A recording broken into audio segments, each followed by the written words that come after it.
Alright, hello everyone, welcome to the MavCast, the show where we talk about the topics burning in our minds.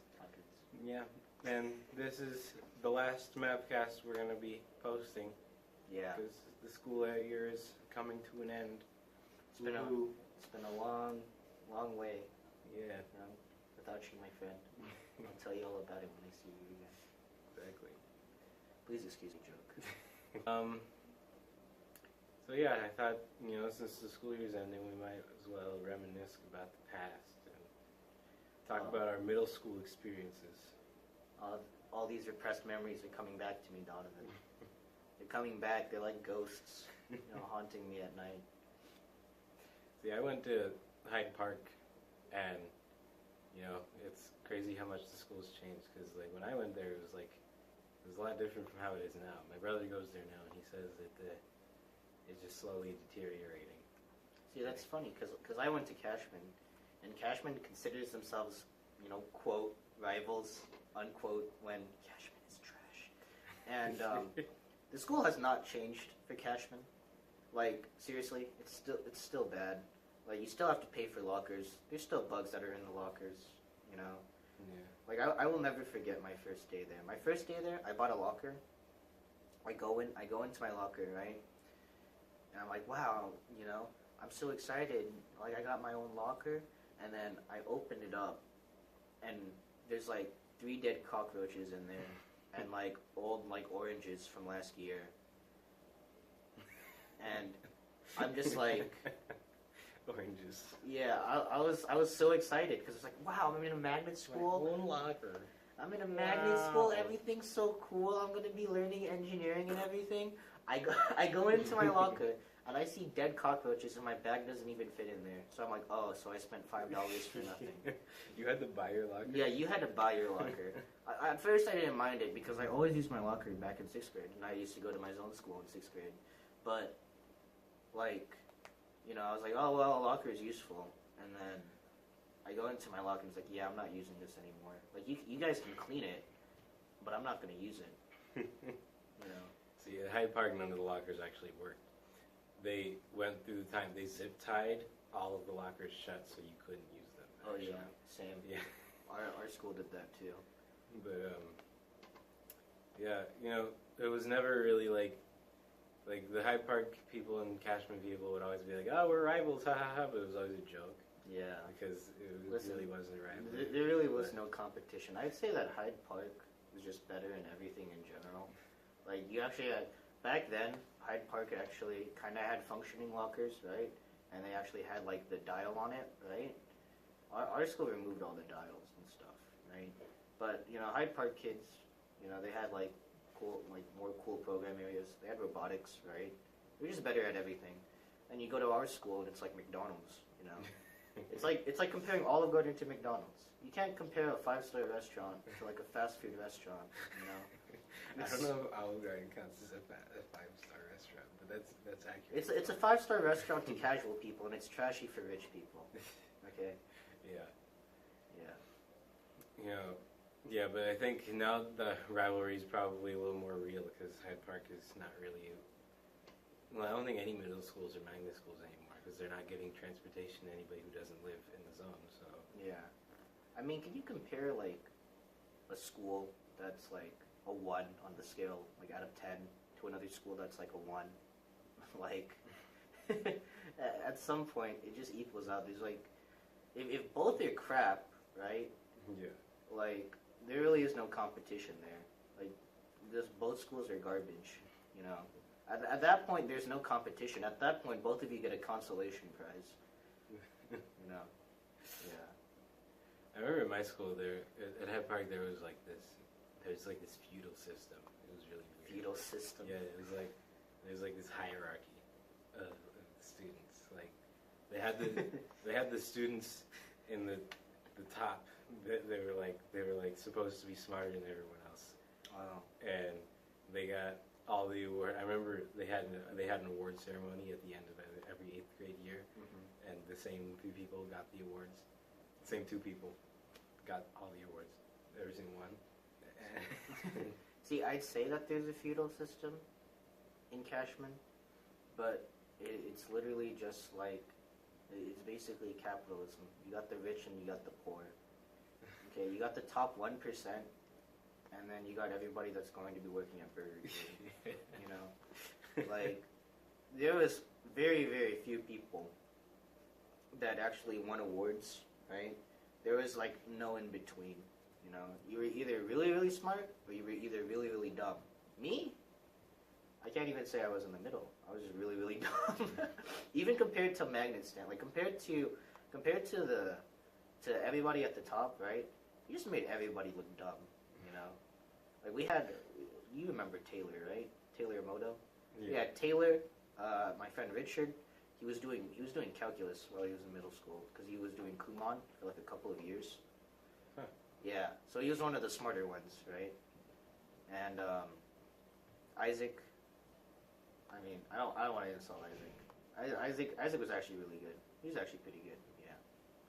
It's just that he just didn't like the classes, so he didn't really put that much effort in. And I mean, who could blame him? Like, the classes are crap. I applaud anybody. I applaud anyone that actually took the classes seriously.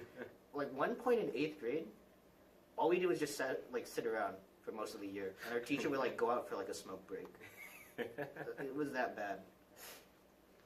I remember everybody at Hyde Park was shook this one day when one of the substitute teachers, it turned out she was having a relationship with this kid that had been held back 3 times. And he was 16 years old and in 7th grade. 16 years old at 7th grade. Yeah. And then the teacher, they had all these text messages together, and then she got arrested, and then there was like news stations at the school and stuff. Oh, see. We were hoping that we'd be pulled aside and they would like try to interview us. And then you guys could just say, "Yeah, this school's crap. Get us out of here." Yeah. That reminds me of a similar incident. If anybody is familiar with Mr. Lerma, he used to be a really cool history teacher, right? But man, oh man, he kind of like threw that all away. I mean, he had like a good wife, he had a kid. They got into a relationship with a student that was, I think, disabled or something. I don't know. The news station said she was disabled, so we're gonna roll with that story. But what happened was that they both like learned that they liked smoking weed, so they would like talk after school, and he would like touch her and everything. Woo. It was just this really crazy story where he was like, "Oh no, the police saw us, run!" Right? And like, you would like drop her off to like the nearest gas station, then go back to like, you know, at school and hid the weed in like one of the supply closets, right? And then, because they would smoke weed after school. And what happened was, this is a true story. If you don't believe me, look up Mr. Lerma, Las Vegas, Cashman Middle School, okay? And when the police came into question, he's like, "What are you doing at school at night?" He's like, we're just grading work." He's like, "Why are you grading at school at like 8 o'clock p.m.? And we saw someone exit with you." Oh my god. I was like, oh. There's like so many stories. There's one where like, there's a story that says the cop went in and busted him, right? There's another story where he just got like drunk and he like confessed like over the phone. He's like, I touched that little girl.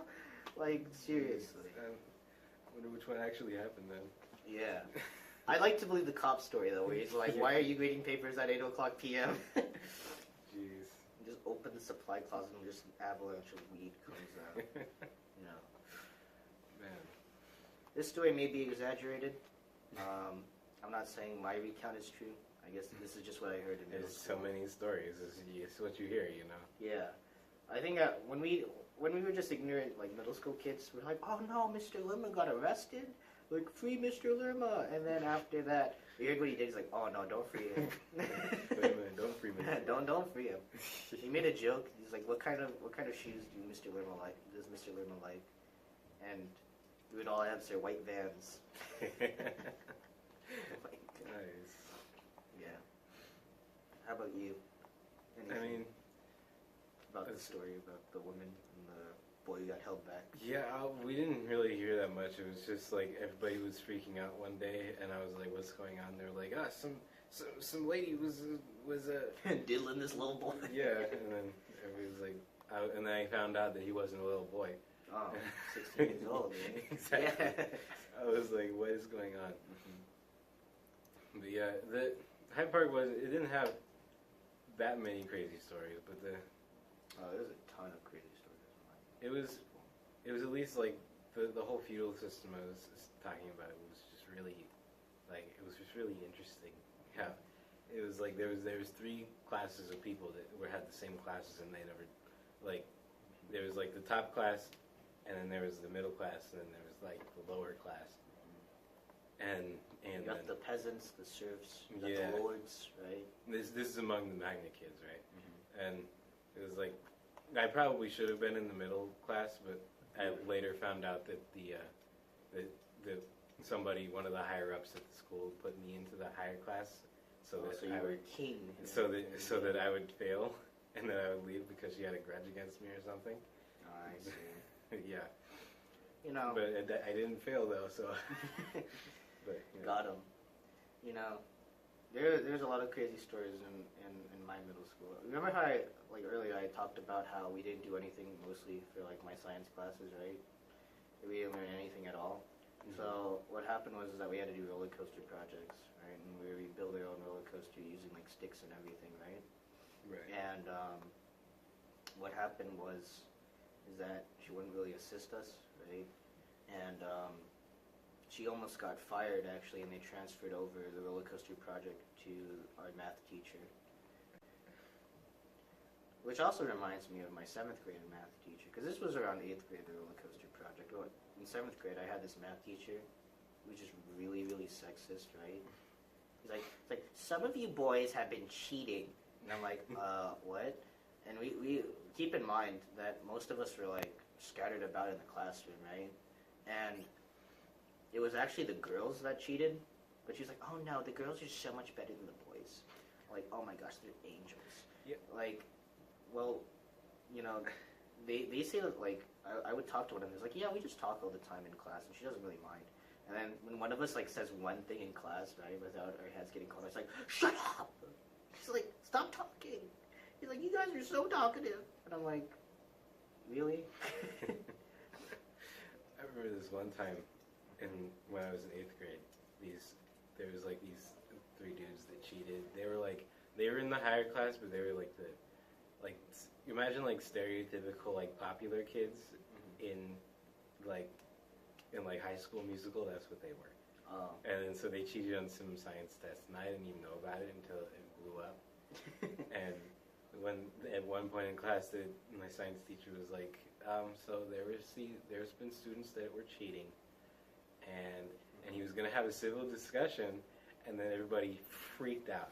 They were like a bunch of everybody in that class was like, I have no idea who I don't understand them at all. Like they act like everything is such like a big deal.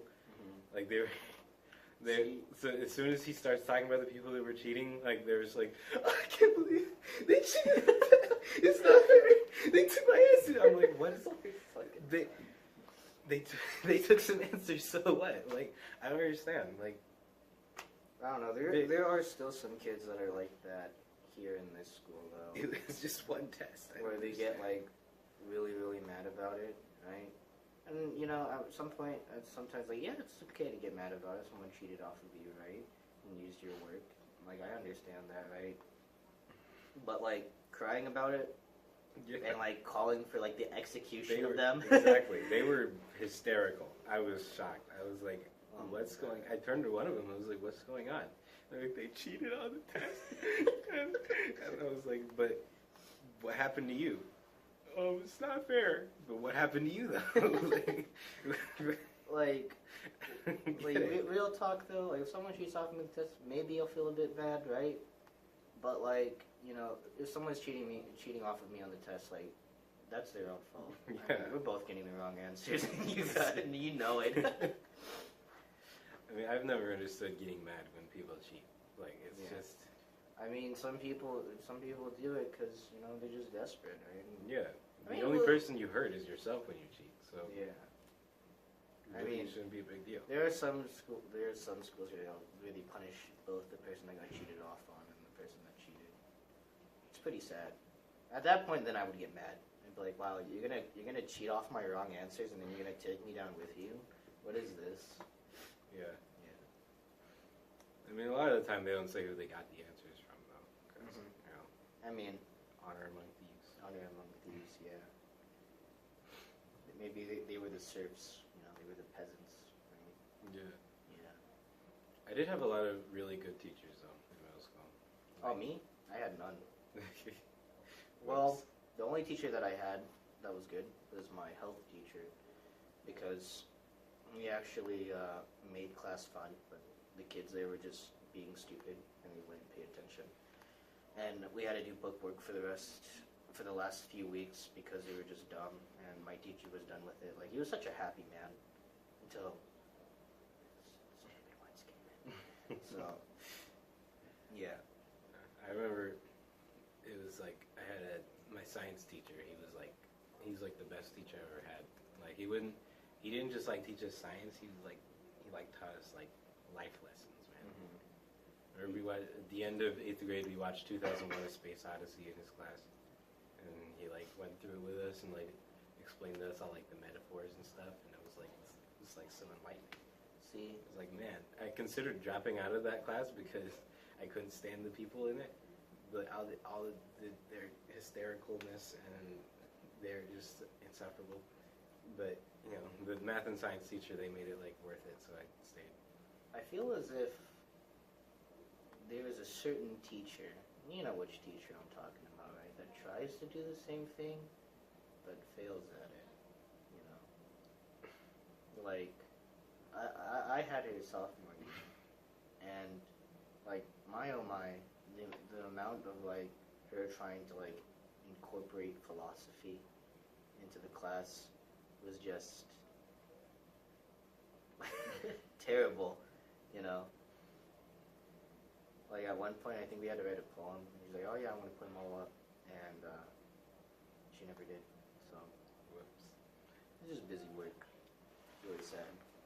Remember there was another teacher I had, and he would show us like TED Talks all the time, and he showed us this one that like explained that like why eating insects is like really like more efficient than eating normal meat, because That's disgusting. because like imagine that, like you make a burger out of insects, right? And you can't really tell that it's made out of insects because it's just meat, and you get so much more meat without like basically any waste, and it's so much more like cost efficient. So if people could just get over themselves, then we could end the food crisis, right? And then he was like, yeah, you know, you guys should consider other perspectives. And then he brought in like actual bugs and stuff for us to try eating, and it was pretty cool. We ate like crickets and mealworms and stuff in his class. It tastes good, don't it? It was pretty good actually. It was like, See, here's my thing about it. I think a lot of people, there's like a lot of stigma with bugs, right? Nobody likes eating a live bug, right? And people think it tastes disgusting, right? But for me, like, if you let me just be ignorant, right? And like say, oh yeah, here's a burger, but it's actually made out of bugs, right? And I can't tell it's bugs, then I'll eat it. yeah. So let's do that. Let's replace all meat with bugs, okay? Exactly. Tell them it's meat. And then when they eat it, you know, just let them be ignorant. You know? Exactly. Boom. Fixed everything. Food crisis. Easy peasy. Food crisis. Completed. Well, not completed, solved. Yeah, man. Yeah. What else was there in middle school? Well, in my middle school, we also had to do these, like, car projects, right? And each of us had to make, like, a different, like, car. I think there was this really cool one. The car that I wanted to make was like this water bottle car where you put like a straw through it, and then with enough air pressure, you just launch it off, right? Just pops off, right? It was like, it's called like a drag race car, right? You have to build it like that. Yeah. But instead I got like a really lame one, which was a solar panel one, right? And me and my friend Eden, like, we're so sad because when the day came, right, our car was working perfectly, right? We were going to hit first, right, because the other ones, like, tipped over or they fell off or they just didn't even start at all, right? And while it was, like, cruising towards the finish line, there was just, like, this sudden gust of wind, and it knocked over our cart, and we didn't even get third place. We got fourth. And I wanted third place, because the third place prize was actually better than the first and second place prize, like, prizes. You know what they got for first place? What? For first place, they got a shirt. For second place, they got a cap. For third place, they got a model car, like one that you can build. You know, the one that it's like fresh in the box, right? And I was like, are you kidding me? Yeah. First place, you get a shirt. Second place, you get a cap. Third place, there's a model car. You get a small car, whatever. You know, it's like, yeah, it's not even cool. But first place is a shirt. Yeah, and but what was still cool about it is that usually the top four, right, was able to go to a NASCAR field trip and watch NASCAR because around that time, I think Daytona was in town, right? And I wanted to get an autograph from, I forget what his name was, Joey, I don't remember. NASCAR fans will rip me apart after this, but I don't remember his name, but his name started with Joey or something. Are there any NASCAR fans? Are there any NASCAR? There's probably no one watching this, so whatever. Jason's just like, yikes. So, I was gonna go get an autograph on them, right? On like my lanyard. And I went up, and he was like, okay, I'll take one more. And I was like, okay. I was rushing up, and this kid pushes me out of the way. He's like, oh, can you sign mine? And I was like, oh my god, I hate that kid so much. If I ever see, I know his face. I don't remember his name, but I know his face. And if I ever see him again, I'm gonna like demand his lanyard. Give me your lanyard. I'm like, you robbed me of an autograph that I could have had, and I could have sold that for big, you know, because I know that there were some NASCAR fanatics. While I was there, I was kind of uncomfortable, right? Because there were like people that were just like really fanatical about it. There was like this one old lady's like, oh, I love when the cars go fast. when they go fast, I'm like, woo, right? And then, you know, she sounds like really, really sweet, right? And then when the car goes fast, she's like, come on, you slowpoke. It's like, go faster. And I'm like, Jesus Christ. I'm like, what's wrong with you people? Yeah. It got boring, though. After 147 laps, we decided to leave. And what's funny is that the NASCAR dude was all like, yeah, I'm going to race for these two girls because, you know, they were part of the honorable mentions for the drag race car, and I put their name on there. And we didn't even stick around to, like, watch the whole entire thing because we got so bored. It's too bad, man. I almost fell asleep during it. I was just going to knock out. Yeah. All right. Well, I think we're running out of time. So, thank you everyone for watching. Hope you all have a good summer. It's been a good year.